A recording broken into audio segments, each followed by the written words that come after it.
Hello बच्चों, तो कैसे हैं आप। वापस से शुरू करते हैं हम लोग आगे जनरल सॉल्यूशन, है ना। इससे पिछली वीडियो में हमने जनरल सॉल्यूशन, पर्टिकुलर सॉल्यूशन और सिंगुलर सॉल्यूशन, ये तीनों होते क्या हैं वो हमने समझे थे। इस वीडियो में हम लोग क्या करेंगे, जनरल सॉल्यूशन और पर्टिकुलर सॉल्यूशन के हम दोनों के क्वेश्चंस भी करेंगे और उन दोनों को भी समझेंगे, ठीक है। बाकी जो हमारा सिंगुलर सॉल्यूशन है वो इन दोनों से हटके है, तो उसको हम अगली वीडियो में कवर कर लेंगे। क्लियर है। जनरल सॉल्यूशन होता है क्या है कि भाई जनरल सॉल्यूशन में जितने आर्बिट्रेरी कांस्टेंट्स होते हैं, आर्बिट्रेरी कांस्टेंट्स क्या होते हैं, C1 C2 C3 हम कुछ भी ले सकते हैं, ठीक है। वो डिपेंड करता है किस पर, डिफरेंशियल इक्वेशन पर डिपेंड करता है। जितने ऑर्डर की डिफरेंशियल इक्वेशन होगी उतने ही उसके क्या निकलेंगे, कांस्टेंट्स निकलेंगे, ठीक है। तो जनरल सॉल्यूशन में हम क्या कहते थे, solution which contains many arbitrary constant as the order of differential equation is called the general solution. मतलब कि कोई भी डिफरेंशियल इक्वेशन हो, उस डिफरेंशियल इक्वेशन के ऑर्डर, कितने ऑर्डर के डिफरेंशियल इक्वेशन है उतने ही उसमें क्या होते हैं, नंबर ऑफ कांस्टेंट्स होते हैं। तो हम यहां पे लिख भी सकते हैं the total number of constants is equal to order of the differential equation. ठीक है भाई, लिख देता हूं, पूरा लिख देता हूं, order of the differential equation. ये हमने पढ़ा हुआ था, ठीक है। तो यहां से हमें ये पता चलता है कि भाई जितने ऑर्डर होंगे उस डिफरेंशियल इक्वेशन के उतने ही उसके क्या होंगे, कांस्टेंट्स होंगे, है ना। आर्बिट्रेरी कांस्टेंट्स कह सकते हो, आर्बिट्रेरी कांस्टेंट्स उसके उतने इक्वल हो जाएंगे उसके, ठीक है भाई। अब जनरल सॉल्यूशन में क्या होता है कि जब हम सॉल्यूशन निकाल देते हैं, जब हम सॉल्यूशन निकाल रहे होते हैं या निकाल देते हैं, तो उस समय y में कुछ सॉल्यूशन बनता है, ठीक है।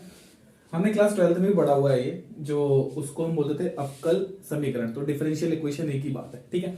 तो वहां पर हम क्या करते थे कि भाई हमें डिफरेंशियल इक्वेशन गिवन होती थी, हम उसका इंटीग्रेशन करते थे सॉल्व करके, तो हमारा क्या हो जाता था, वहां से सॉल्यूशन निकल जाता था। लेकिन इसमें हम कैसे करते हैं, CF और PI से करते हैं, है ना। तो यहां पर फर्स्ट कंडीशन देखो क्या हो सकती है, जब जनरल सॉल्यूशन करेंगे, अभी मैं धीरे धीरे समझा रहा हूं, क्वेश्चन करेंगे तो सब समझ में आ ही जाएगा, ठीक है।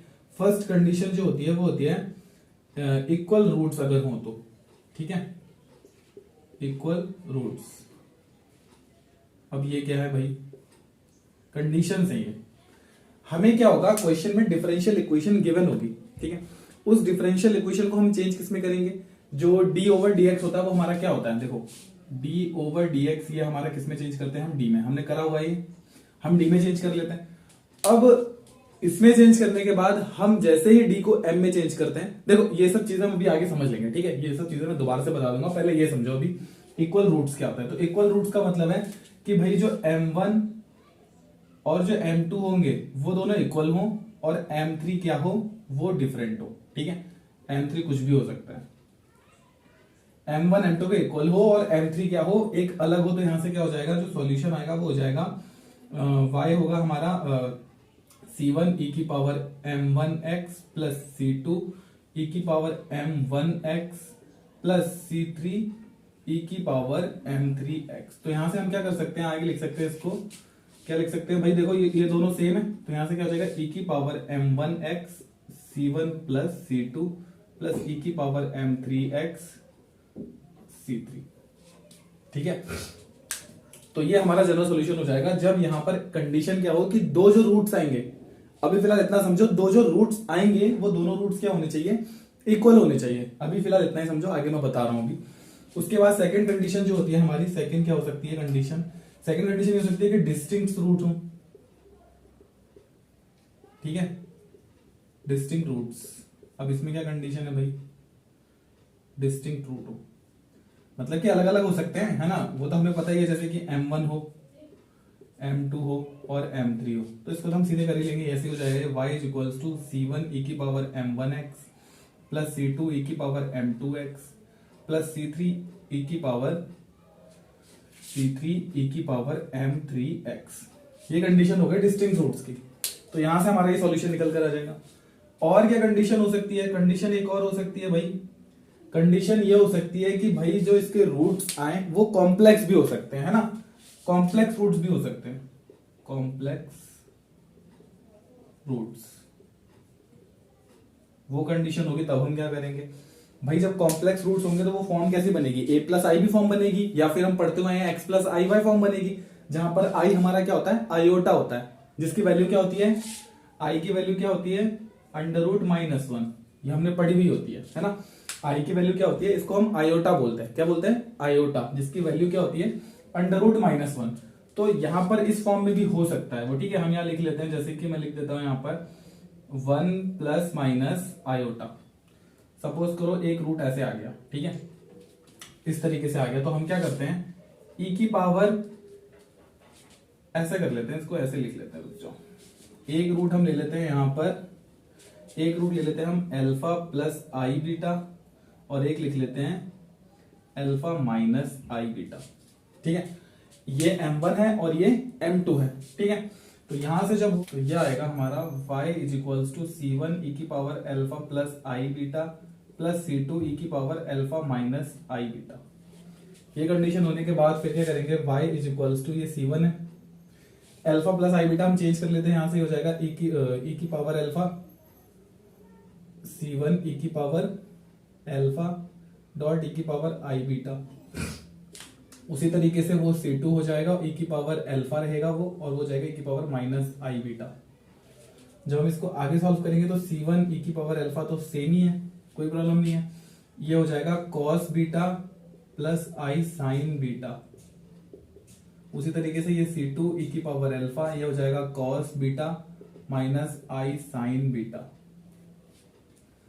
नेक्स्ट आगे जब करेंगे तो यहां पर देखो, इसमें और इसमें क्या है, सेम आ रहा है, तो यहां पर हम कर लेते हैं e की पावर अल्फा, और यहां पर हमारा क्या हो जाएगा, c1 cos beta plus c2 cos beta, ठीक है, कोई दिक्कत नहीं है। cos बीटा भी अगर हम बाहर ले लें तो क्या हो जाएगा, एक काम करते हैं, पहले इसको कॉमन कर लेते हैं टोटल पूरा, ठीक है।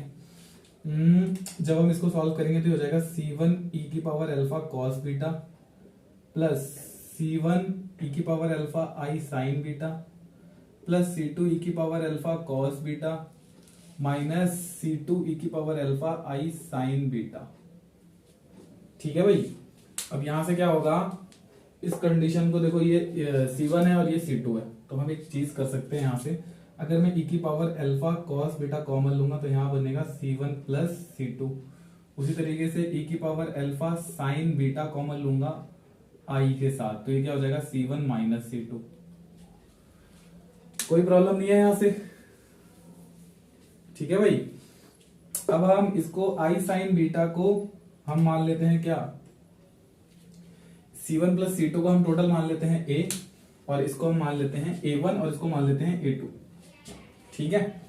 i साइन बीटा e की पावर cos अल्फा हम क्या मान लेते हैं, c1 प्लस c2 को मान लेते हैं हम a1, ठीक है, और i c1 माइनस c2 को मान लेते हैं हम a2।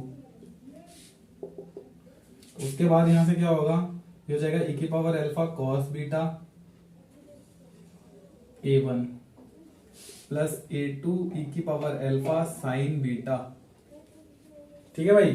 अब यहां से वापस से चेंज कर दो इसको, तो e की पावर अल्फा कॉमन लेंगे तो हो जाएगा a1 cos beta plus a2 sign beta,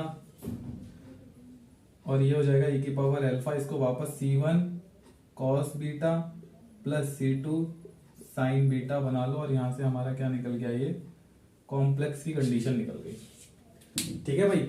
अगर कॉम्प्लेक्स होंगे रूट्स तो उस कंडीशन में हमें ऐसे करना पड़ेगा, ठीक है। यहां पर अगर a लिखना चाहते हो तो यहां पर a आ जाएगा हमारा a अल्फा, ठीक है। a मैं नॉर्मल जनरल बता रहा हूं, वहां पर कुछ भी हो सकता है, अल्फा के आगे जो उसका कोफिशिएंट होगा तो वही कोफिशिएंट यहां पर आ जाएगा, ठीक है भाई। तो y इक्वल्स टू e की power a alpha c1 cos beta plus c2 sign beta, ये कॉम्प्लेक्स कंडीशन बनती है। एक और बनती है हमारी जब रूट्स क्या हो, इर्रेशनल हो, ठीक है, उस कंडीशन में क्या करते हैं तो वो भी देख लेते हैं। जब इर्रेशनल होंगे रूट तो वहां पर क्या होता है, इरेशनल में ही कर देता हूं, है ना, रफ करने का कोई मतलब नहीं है। थर्ड कंडीशन वो थी हमारी, फोर्थ कंडीशन क्या हो जाएगी, इरेशनल रूट्स। रूट्स क्या हो वही जब इरेशनल हो, तो इरेशनल रूट्स में क्या कंडीशन हो सकती है, 1 प्लस माइनस √2 हो सकता है, ठीक है। और क्या हो सकता है, तो ऐसे लिख लेते हैं अल्फा प्लस माइनस बीटा, ठीक है। तो यहां पर क्या होगा, e की पावर अल्फा हो जाएगी cos hyperbolic beta plus i sign hyperbolic beta. ये हमारी कंडीशन किसकी बन जाती है, ये हमारी बन जाती है किसकी, इर्रेशनल की कंडीशन हमारी बन जाती है। ठीक है, तो अल्फा है, बीटा भी है, हाइपरबॉलिक। एक काम करो, यहाँ पर अल्फा एक्स लेना पड़ेगा, यहाँ पर हमको अल्फा एक्स करना पड़ेगा, यहाँ पर ये बीटा एक्स और ये भी बीटा एक्स। ठीक है, तो ये हो जाएगा e की power alpha x cos beta x. गड़बड़ क्यों हो रहा है आज यार, दिमाग को क्या हो गया भाई। अल्फा प्लस आई बीटा है तो y is equals to e की power alpha X c1 cos hyperbolic beta X plus c2 sine hyperbolic beta X. तो ये हमारा निकल कर आएगा, गड़बड़ हो जा रहा है बार बार ना। इस तरीके से हमारा इर्रेशनल रूट्स भी निकल जाते हैं। ठीक है, अब करते हैं हम इसका क्वेश्चन, किस तरीके से जनरल सॉल्यूशन के क्वेश्चन होते हैं, क्वेश्चन करते हैं, उसके बाद फिर आएंगे सीधे सीधे पर्टिकुलर क्वेश्चंस पे। ठीक है, पर्टिकुलर क्वेश्चंस कैसे होते हैं पर्टिकुलर सॉल्यूशन के, तो इसको मैं रफ करता हूं, अब लिखता हूं मैं जनरल सॉल्यूशन का एक बढ़िया सा। ये मैंने जनरल सॉल्यूशन का, इसका हमें क्या करना है, जनरल सॉल्यूशन फाइंड करना है। तो सबसे पहले इस क्वेश्चन को अगर हम देखें तो सबसे पहले हमें क्या पता चल रहा है कि भाई इसका जो ऑर्डर है वो कितना है, 2 है। ऑर्डर कितना है इसका, 2। और अगर मैं डिग्री की बात करूं तो डिग्री क्या है इसकी, 1 है डिग्री। ठीक है, क्योंकि हाईएस्ट टाइम जितना डिफरेंशिएशन होता है, सॉरी, हाईएस्ट टाइम जो डिफरेंशिएशन होता है उसकी जो पावर होती है उसी को हम क्या बोलते हैं, डिग्री बोलते हैं। ठीक है, तो हाईएस्ट टाइम डिफरेंशिएशन कितनी बार हुआ है, 2 टाइम्स हुआ है, तो इसका डिग्री कितनी हो जाएगी, 1। सबसे पहले हम क्या करेंगे, इसको चेंज करेंगे हम, हमें पता है कि d over D X is equals to होता है d, इसमें चेंज करेंगे तो ये क्या हो जाएगा, D square minus 7d plus 12y is equals to 0। ठीक है, ये क्वेश्चन 1 बन गई। We change in auxiliary equation, auxiliary equation। ठीक है, auxiliary equation में क्या होता है, d किस में चेंज हो जाता है, m में चेंज हो जाता है, और कुछ भी फर्क नहीं होता है। auxiliary equation जैसे d m में चेंज होगा वो हमारी auxiliary equation बन जाएगी। ठीक है, तो ये हो जाएगा हमारा m square minus 7m plus 12, एक second, d equals to m और y इज इक्वल्स टू 1 करते हैं हम। ठीक है, तो ये हो जाएगा m square minus 7m plus 12 is equals to 0। इसके हमें क्या निकालने पड़ेंगे भाई, फैक्टराइजेशन कर लो, उससे भी हो जाएगा। ठीक है, तो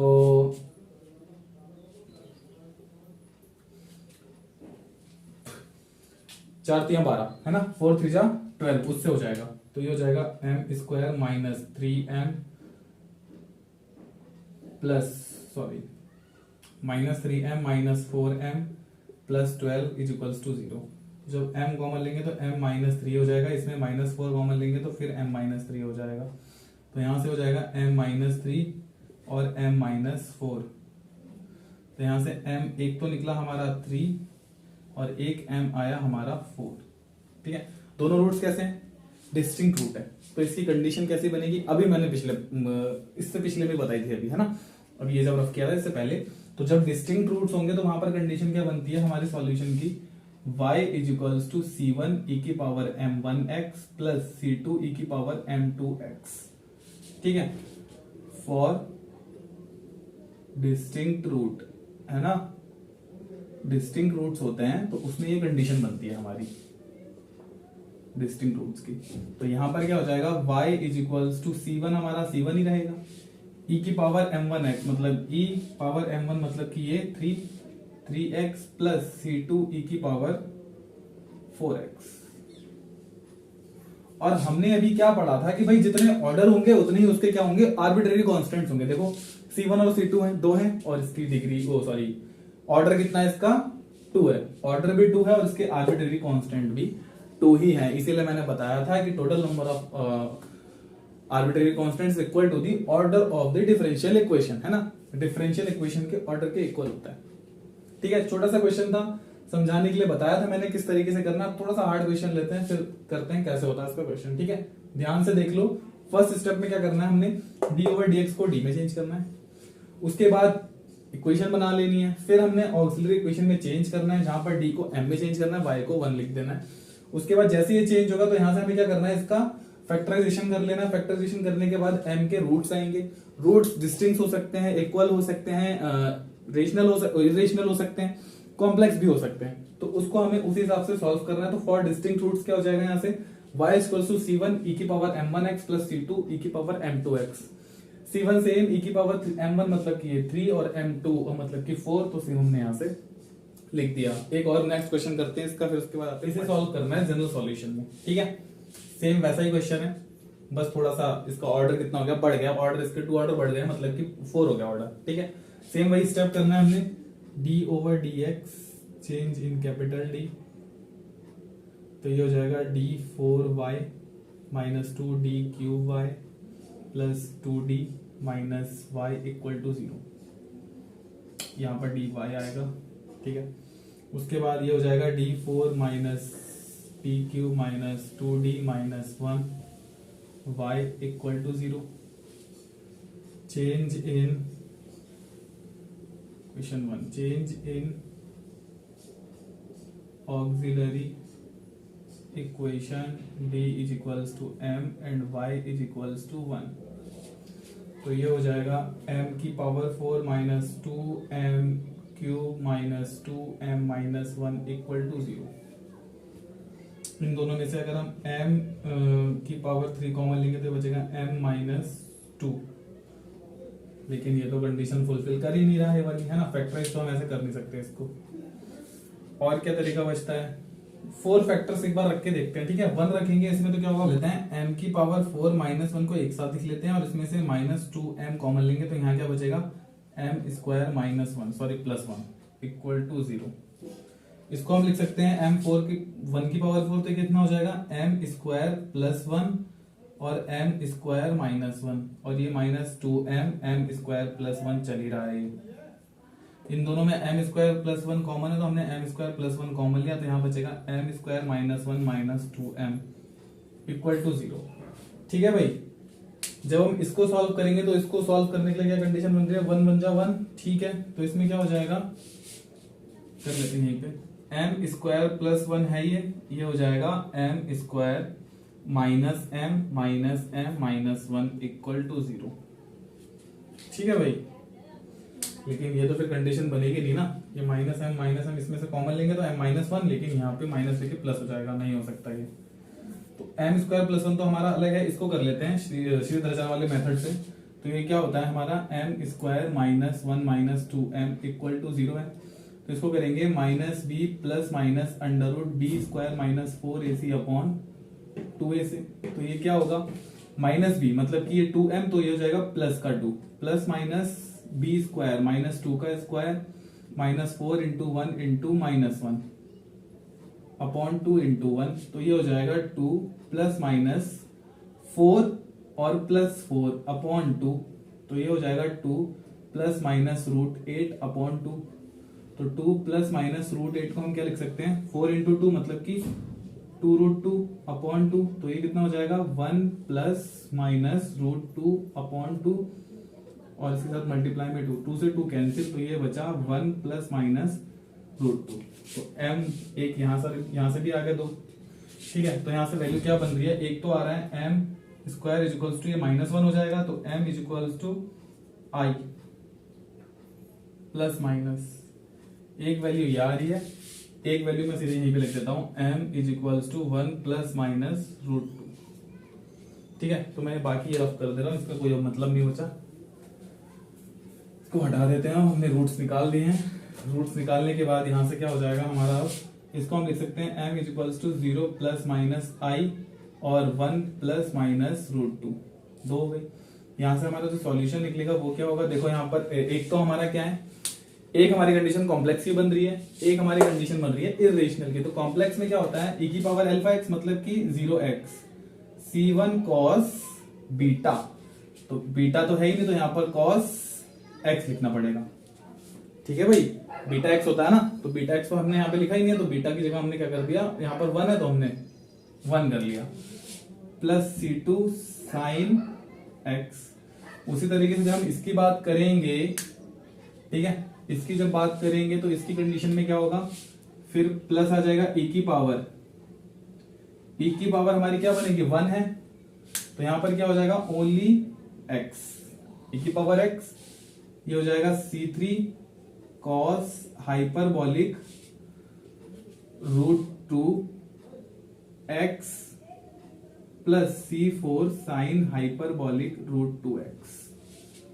तो ये कंडीशन हमारी बनेगी। इसको हम और भी लिख सकते हैं सही तरीके से, e की पावर 0x 1 हो जाएगा, तो हो जाएगा C1 cos x plus C2 sine x plus e की power x C3 cos hyperbolic √2x plus C की power C4 sine hyperbolic √2x। ठीक है, तो ये भी हमारा सॉल्यूशन आता है। दोनों इक्वल सेम, कोई दिक्कत नहीं है। ठीक है, एक बार चेक कर लेते हैं, cos hyperbolic √2x sign hyperbolic √2x, और ये ठीक है, परफेक्ट आ रहा है हमारा आंसर, बिल्कुल यही आएगा और इसी तरीके से ये सॉल्व होगा। तो देखो इसमें ज्यादा कुछ टफ है नहीं, हमें पता है रूट्स तक तो हम आसानी से पहुंच जाएंगे, लेकिन उसके बाद जो कंडीशंस हैं रियल रूट्स की, इक्वल रूट्स की, डिस्टिंक्ट रूट्स की, कॉम्प्लेक्स रूट्स की और इरेशनल रूट्स की, तो वो कंडीशंस पता होनी चाहिए। अगर वो कंडीशंस हमें पता होंगी तो हम इसको आसानी से कर पाएंगे। ठीक है, जनरल सॉल्यूशन के क्वेश्चन तुम लोगों को कहीं मिलते हैं तो तुम लोग कर लेना, अगर नहीं मिलते हैं तो मुझे कमेंट कर देना, मैं और क्वेश्चंस करवा दूंगा। फिलहाल अभी आगे हम बढ़ते हैं पर्टिकुलर सॉल्यूशन पे, वो किस तरीके से सॉल्व होंगे सॉल्यूशन की तरफ। ठीक है, पर्टिकुलर सॉल्यूशन हमारा होता क्या है, किस तरीके से हम करते हैं। अब particular integral of the solution F D Y, देखो ये कंडीशन मैंने तुम्हें हायर ऑर्डर डिफरेंशियल इक्वेशन में समझाई है, इससे पिछली वीडियो में, जिसने नहीं देखा है जाके देख लेना। F D Y is equals to X will be 1 upon F D X 1 upon D minus alpha X equals to होता है e की power alpha X integration x e की पावर माइनस एल्फा एक्स और dx। तो ये condition दोनों equal होती है। एफ डी क्या, डी हमारा क्या होता है, डी होता है एक ऑपरेटर। ठीक है, अगर मैं यहाँ पर डी की बात कर रहा हूं तो डी हमारा क्या है, एक ऑपरेटर है। ठीक है भाई, अब अगर डी डिफरेंशिएशन है तो 1 अपॉन डी क्या होगा बताओ, अगर डी डिफरेंशिएशन है तो 1 अपॉन डी हमारा क्या हो जाएगा, इंटीग्रेशन। जाहिर सी बात है, उसमें तो कोई असत्य है ही नहीं, है ना। तो यहां से F D Y equals to, हमने यहां पर कह दिया कि 1 अपॉन एफ डी एक्स में चेंज हो जाएगा। कंडीशंस क्या होती हैं, कंडीशंस ऐसी होती हैं कि भाई अगर ऐसा हो, सपोज करो कि इक्वल में जीरो ना हो, कुछ और हो। देखो मैंने यहाँ पे लिखा हुआ था, जैसे एग्जांपल ले लो, d2y over dx square plus 2dy over dx plus y equal to 0। तो इस क्वेश्चन में हमें कुछ नहीं करना है, सीधे सीधे जनरल सॉल्यूशन निकाल देना है। क्यों निकाल देना है, क्योंकि इक्वल टू 0 चल रहा है, इक्वल टू 0 चल रहा है, तो सीधे सीधे इसका हमें जनरल सॉल्यूशन निकालना है। कंडीशन क्या होती है ना बेटा, यहाँ पर y is equals to CF plus PI होता है। ठीक है भाई, CF हम निकालते हैं, PI होता है हमारा यहाँ पर, जो हम PI की बात ही नहीं कर रहे हैं इसमें। ठीक है, PI तो इसमें होगा ही नहीं, समझ रहे हो मेरी बात। CF और हम PI की बात करते हैं, तो दिक्कत वाली बात होनी नहीं चाहिए इसमें। ठीक है, CF और PI की जब हम बात कर रहे होते हैं तो C हमारा क्या होता है, C हमारा होता है कॉम्प्लीमेंट्री फंक्शन। C हमारा क्या होता है, कॉम्प्लीमेंट्री फंक्शन, और P क्या होता है, पर्टिकुलर इंटीग्रल या पर्टिकुलर सॉल्यूशन हम निकालते हैं, जिसका वो पर्टिकुलर इंटीग्रल का ही निकलता है। तो वो ऐड हो जाता है जैसे ही y में सॉल्यूशन में जैसे ही ऐड हो जाता है, वो हमारा क्या बन जाता है, पर्टिकुलर सॉल्यूशन बन जाता है। समझ आ रही है बात। CF हमारा क्या होता है, CF हमारा क्या होता है, कॉम्प्लीमेंट्री फंक्शन।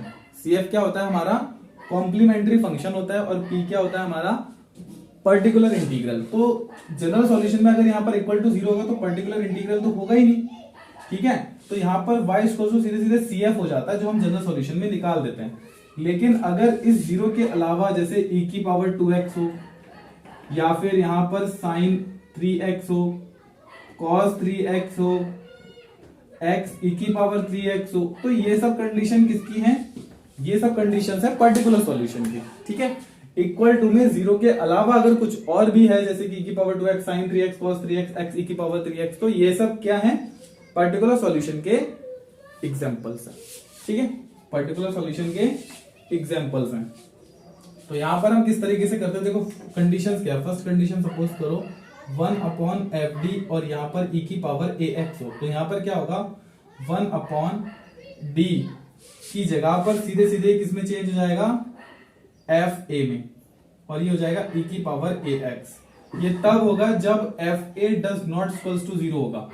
सपोज करो अगर एफ ए 0 हो जाता है तो उस कंडीशन में क्या करेंगे हम, समझ आ रही बात।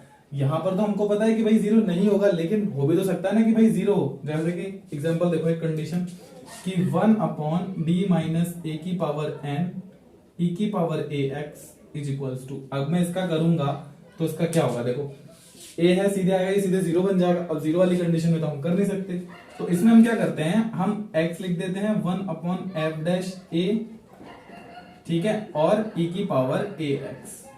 ये मैंने कैसे किया कि यहाँ पर आओ वापस से, ये 1 अपॉन एफ डी है तो 1 अपॉन एफ को मैंने ए में चेंज किया और e की पावर ए एक्स किया। इसका मैंने क्या किया, डिफरेंशिएशन किया ए की रिस्पेक्ट में, तो ये क्या हो जाएगा e की पावर ए एक्स, तो सेम यहाँ x बचेगा और अपॉन में क्या हो जाएगा एफ डैश ए।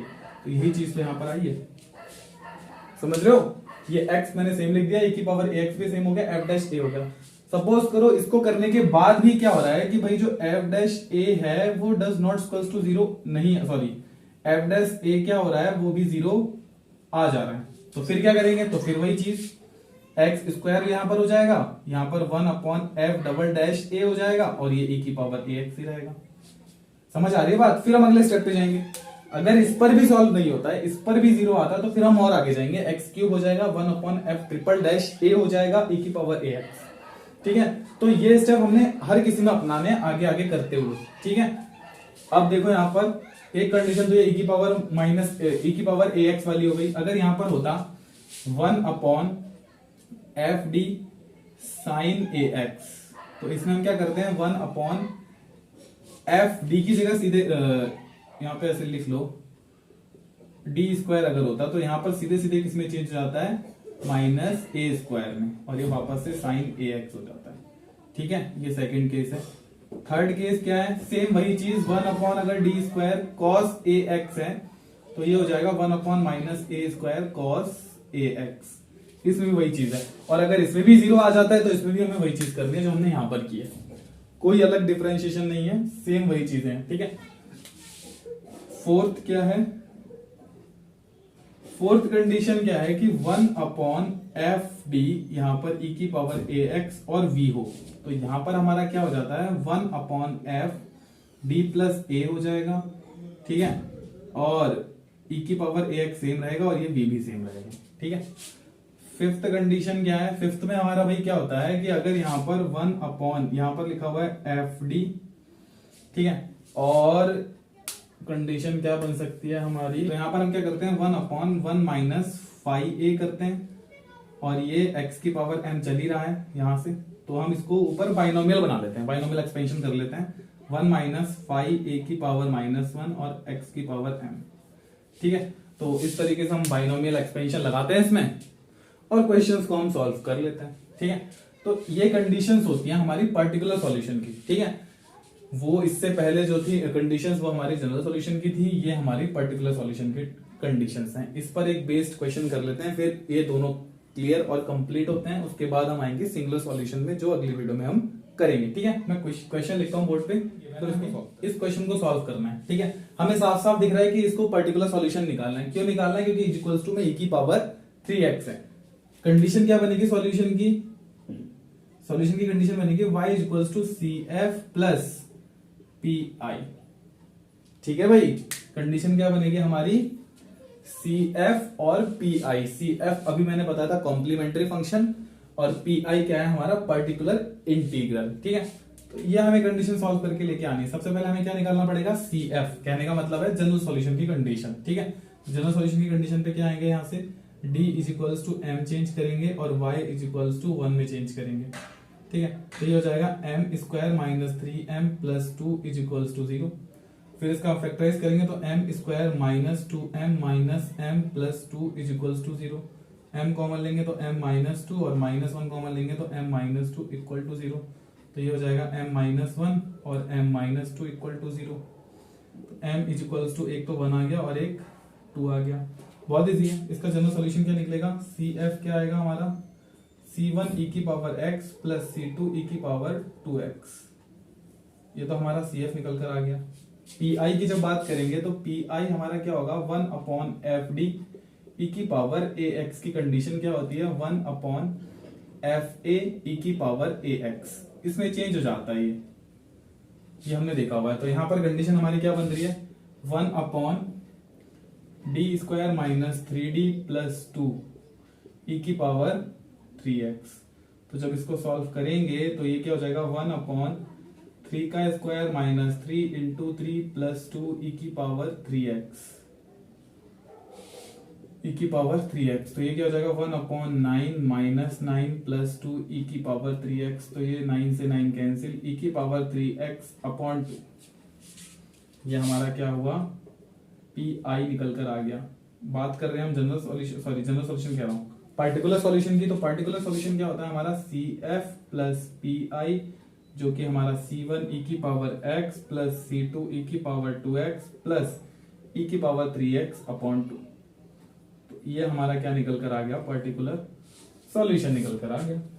बहुत इजी है, कोई दिक्कत ही नहीं है इसमें, है ना। एक और क्वेश्चन करते हैं इसी टाइप का हार्ड सा, फिर कंप्लीट करते हैं इन दोनों टॉपिक्स को, ठीक है। एक क्वेश्चन हम करते हैं, ये cos 2x की फॉर्म में है, ट्रिग्नोमेट्रिक फंक्शन की फॉर्म में है। हमें पता है हमें क्या करना है, सेम स्टेप। सबसे पहले हमको पता है कि हम इसको चेंज करेंगे किसमें, d is equals to m and y is equals to 1, ठीक है, ऑक्सिलरी इक्वेशन, ठीक है। तो ये हो जाएगा m square plus 1 is equals to 0, m square equals to -1 और m इज इक्वल्स टू √-1 और m इज इक्वल्स टू क्या हो जाएगा प्लस माइनस i, जिसको हम क्या लिख सकते हैं m is equals to 0 plus minus i। तो यहां से हमारा सी एफ क्या होगा, C1 e की पावर, ऐसे नहीं होगा, e की power 0x C1 cos x plus C2 sin x, ठीक है। तो इसको हम क्या लिख सकते हैं, सी एफ को हम लिख सकते हैं C1 cos x plus C2 sin x, ठीक है। अब पी आई की जब हम बात करेंगे तो पी आई हमारा क्या होगा 1/fd sin ax है। तो यहां पर हमारा क्या हो जाएगा 1/-a² sin ax की कंडीशन अभी हमने करी है, ठीक है भाई। इसको जब करेंगे तो यहां से क्या होगा हमारा 1/ क्या है हमारा d² plus 1 sign, sorry sine नहीं है यहाँ पर, cos है तो हम cos की कंडीशन ले लेते हैं, cos, और ये भी cos है, ठीक है भाई। तो cos 2x ये हो जाएगा 1/-a² प्लस 1 cos 2x, ठीक है। तो ये किसका हो जाएगा -2 का स्क्वायर, तो ये हो जाएगा 1/-4 प्लस 1 cos 2x, जो कि हो जाएगा -1/3 cos 2x। ये हमारा पी आई निकल कर आ गया। बात करें पार्टिकुलर सॉल्यूशन की तो y is equals to C F plus P I, जो कि हमारा कितना हो जाएगा C1 cos x plus C2 sin x minus 1/3 cos 2x। तो ये हमारा क्या हुआ पर्टिकुलर सॉल्यूशन आएगा, ठीक है भाई। इस टाइप के क्वेश्चंस में किसी को भी कोई दिक्कत है तो मुझे कमेंट कर देना, बाकी इस टाइप के क्वेश्चंस दिक्कत देंगे नहीं ज्यादातर, ठीक है। अगली वीडियो में इसका 1-2 क्वेश्चन और कर लेंगे, करेंगे तो, वरना हम सीधे सीधे सिंगुलर सॉल्यूशन पे कंप्लीट करके वीडियो फिर आगे स्टेप करेंगे अगले टॉपिक पे, ठीक है। मिलते हैं अगली वीडियो में। इसमें अगर कहीं पे कोई प्रॉब्लम है तो मुझे कमेंट कर देना, ठीक है।